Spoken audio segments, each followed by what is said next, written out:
Good morning, friends. Today we will see exercise 12 in this tutorial series on Java serialization. So we have got a class exercise 12 which implements serializable interface, and it has got three variables. One is transient, which is string name. Other is static with birthplace, and other is the transient field again for integer age. And then we have got an array list of colleagues covering the same. So exercise 12 is more of like employee, you can see. So we can see that name, birthplace, and age corresponds to exercise 12 main fields. And we have got a list here, array list of all the colleagues. And then we have also got an height of an object. This is java.len.object, which is the parent class of all the objects, all the classes. And then we have got this instance initializer block, which is age is equal to 15. In the constructor, we are setting the name only, the name field here as Peter. And we have got a toString method. And also we have got write and read method, which is static, where we are passing this exercise 12 object as an argument to this method. And we are simply writing it to the file output stream and also reading it back. And it returns this deserialized object back of this method. So in the main, let's see. In the main, we are actually creating this exercise 12 object. And then we are calling this write and read method, which will return me the deserialized object, and we simply print it out here. This is all about the program. Now let's look at the options. Which of the following fields will be null when we print from serialized object? Once we print it here. So as we have seen that there are like various fields here. So either option A or B, I mean, if the compilation fails or an exception is thrown, in that case, there would be no output. But if there is no exception, then in that case, any of the options would be true. I mean, which can give me null, like name, height, colleagues, birthplace, and age. There are quite a few fields here for this exercise 12 class. So I'll pause the video here, take your time, and try to solve the problem on your own before we come back to the solution.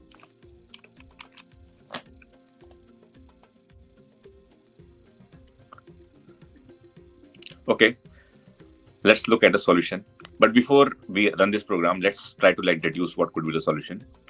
So here in the main, the first thing is that it creates the new exercise 12 object. Now let's see that what is the state of this object before we call this write and read method. So here we have got, whenever we have like learned that what is the sequence of events that happen when we call a constructor. Before this constructor is called, I mean, before that, there's a implicit super method call. But even before that, first of all the variables are initialized with their initial values, which is given here. For example, the name would be set as John first, birthplace as London, because it's static already. So it would be like initialized at the time of this class loading. So London is the first thing. And in the age, right now it will be marked as 0 as default. Here it's already being marked as colleagues is already is like initialized here. And similarly, height is also like initialized with a new object. And after this instance initializer block will also be called, and age would be set as 15. So from 0, it will be 15 now. After this, the super method is called, super constructor is called, which will call the objects default constructor. So nothing would be done there. And then the name would be overridden from John to Peter. So after this constructor ends, so the state of this object would be the name is Peter, birthplace is still London, age is 15 because it's overridden here, and colleagues and height are just like new objects of array list and new object respectively. This is at this point. Okay. At this point, now we pass this object to the write and read. Now when we call this write object, right? So we already know that it will try to like serialize all the private field members of this object, which are not transient or static. The rest, all other fields would be serialized unless we are not using any whitelisting using object stream field, right? So here, let's go. So it's transient, so name would not be serialized. Static will not be serialized. Transient will not be serialized. List is array list, and by default all the array list class should be serializable, so it should be also fine. But here's the problem, right? This object class, this object is not implementing serializable. So it should fail here to serialize it.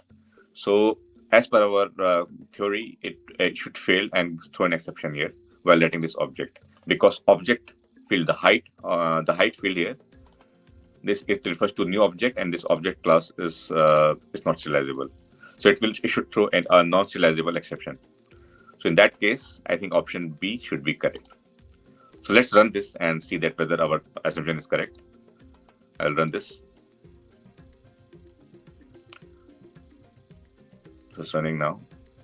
Yeah, so as expected, not serializable exception java.lang.object. It's actually fails here. So this was all about exercise 12. In the next video, we'll see the last exercise of this tutorial series, exercise 13. See you all in the next video.